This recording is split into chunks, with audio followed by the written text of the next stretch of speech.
Alright, yeah, I already took like 7 or take retakes on making the angle good, so I'm just gonna leave it at that. Welcome back, you guys, to another video of life, you could say, because that's just really what we're going through each day. You know, I made a couple videos earlier on the week. I took about like a 2 or 3 day because a 2 or 3 day break because it's been a roller coaster of emotions. I kid you not. Sometimes I feel good, sometimes I don't, sometimes I cry, sometimes I'm actually genuinely just fucking happy. But you know what? It's Friday.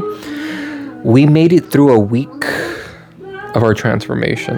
A week and a day. But I'm not gonna lie, guys. It's like, you know, I may be exaggerating on the sense that we're like, you know, days feel like weeks, weeks feel like years. But to me, that's just my general concept of it. For those of you that are actually 25 or 30 years old, like, and most of my viewers are actually around that age area, I applaud you guys. I'm proud of you guys for even making it that far, because as a 20-year-old, it's a struggle for me to even actually fathom of making it that far. And yes, there is a bit of a suicidal tendency to that, but mainly, well, not suicidal, it's just I yearn for death, but I don't necessarily want it to be caused by my own hand. I don't want to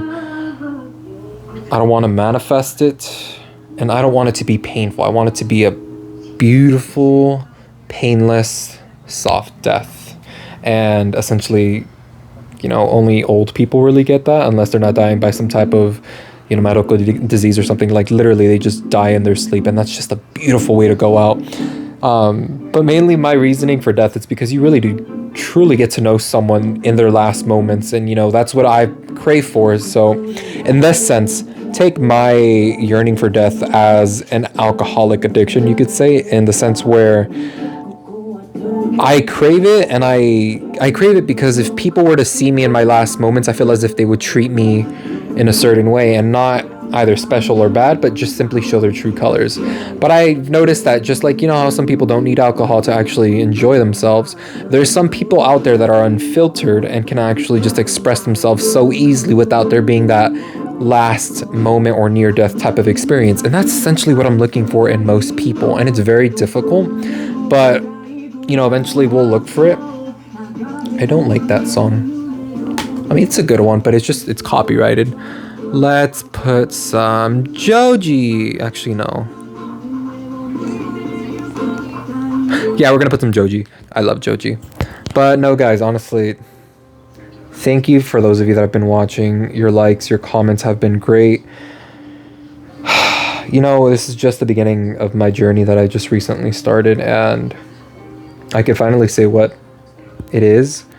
And I have been doing this throughout my whole, you know, YouTube journey, but I feel as if this is actually it for me to actually enjoy life and actually grow, nurture myself, and start validating the fact that, you know, if I haven't killed myself, or if there hasn't been some type of force that has been managing to kill me, it's because I'm given a chance to actually see, oh, I have value.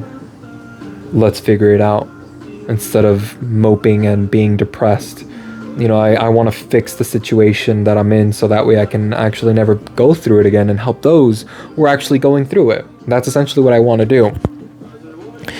And, you know, it takes one to know one, you could say. So I'm very acquainted with the idea of depression, death, and insecurity, a lot of other things. Like a lot of these negative emotions, I am adept to them. I haven't necessarily gotten over them, but I have experience with it. And I feel as if by just voicing out my experience with these types of certain emotions that are all derived from a negativity, from a low frequency, I feel as if I have the credibility just to speak upon them, because from darkness comes light. And this little light that I'm trying to provide for myself, but not only for myself, but for others, is what's going to illuminate me and the people around me to actually escalate further into this thing we call life.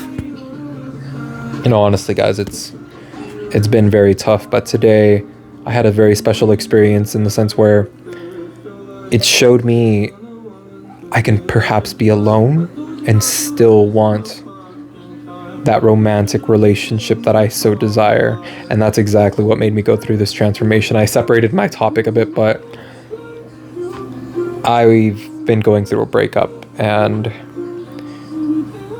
just like a rubber band, it keeps trying to slap back into place. And I'm not gonna lie, I've been groveling to get back with this person, even though I'm the one that initiated the breakup. There's just sometimes where this person can be providing a lot of, or can be checking a lot of boxes, but sometimes one box needs to be filled up more intensely than others. And there was this one box that was not being filled out. And this doesn't mean to say that this person was bad to me. I've practically had been with them for 2 years. And as to whether we will get back together or not, who knows? But I do know that I needed to grow. The other person needed to grow. And unfortunately, but fortunately, we were a sense of comfort to one another. So, I have this sanctuary of mine that was able to become a piece of comfort, or a place of comfort, one without really much of the outside world trying to peer into your life and ruin it. No, it's just like, this place of mine is genuinely a sense of comfort. I have a fucking L-shaped couch in my room, and then I have a whole ass bed literally right over there. So it's like my place became a harbor of comfort. And again, it's not necessarily bad, not necessarily good, but I feel as if me and this person took advantage of that comfort that we had in our day-to-day lives, and it kind of stripped us away from what life actually is. We didn't necessarily balance what life is, what reality is, and what we are to each other. We faced reality in different timelines. And at some point we were on the same timeline as to where we were doing everything together. We were eating together, we were sleeping together, we were doing a lot of things together. But at some point we diverged our timelines to the point where we were handling our own realities differently compared to how we were handling them when we were together. And it took me quite some time to adjust to it, because although it has been a week, it feels like a fucking month. And it's gruesome to the mind, really. But what I have noticed is that my stages of grief through this beautiful relationship that I just had, I don't even want to say anything bad about my ex, because I don't want to send out that negative energy. I feel as if I myself harbored a lot of negative energy sometimes within the relationship, that it just really sometimes did get affected and did not make it function sometimes. And I'm just holding myself accountable to what I did. I'm not going to necessarily speak bad upon what person did, what this person did, but I'm only going to speak about myself. And I feel as if me initiating this breakup was my final step to actually or my final big step to just starting this journey that I had been trying to start a long time ago as a young person. But like everything in life, if you want something in life, you're going to get distracted as a test to see how badly you want that. And for me, I guess what I want is actually still, even though I just broke up with a person that could have became this, or could have accomplished this dream with me, is a loving wife and some kids and a big ass house, so that way we can just all live there harmoniously and not ever worry about what society or the matrix or the world itself is going to do to us. No, it's just going to be me, my wife, and my 10 kids, because yes, I want my legacy to be big, I want my last name to be spread, and I want my accomplishments with my wife to be recognized. There's a lot of things, and by actually saying that I will have it, such as me saying again, I will have these kids, I will have my wife, I will have my house, at a sense, I'm reprogramming my mind so that way I can actually manifest said things. It's essentially what I want. I only grew up with a family of 5, and even then I had 2 older siblings, both grown up, both 10 years older than me. Mom and dad always worked, so essentially it left me in a life of solitude for my upbringing, and that's why I crave human connectivity. Even if it comes from someone that's cholo, or someone that's educated, or someone that's not educated, or someone that's from the ghetto, or someone that's just a dick. I just feel as if there's always just some type of human, genuine emotion within everybody that we just all process differently, that we're just all in different timelines. And essentially that's just what this channel is for, what I am for, what my purpose is in for. Like, again, the beautiful experience that I had earlier opened my eyes to the fact that I could perhaps actually live my life, but I could also have people that are going to nurture me and advocate for my own higher being. That's what's going to happen.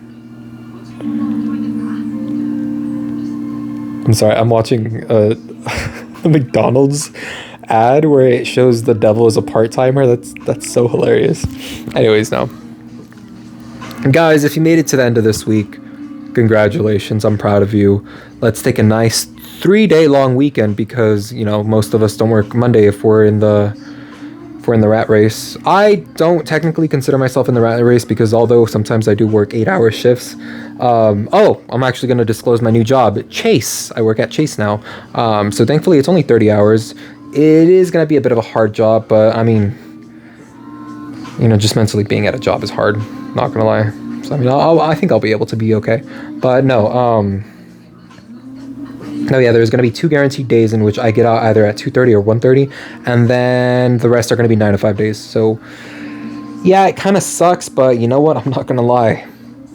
At least with no credentials towards like any college education, like I haven't finished my associates or bachelor's, you know, I'm going to be making around 40 to 50K a year, which is not that bad. It is going to be able to at least sustain myself if I were to ever get my own.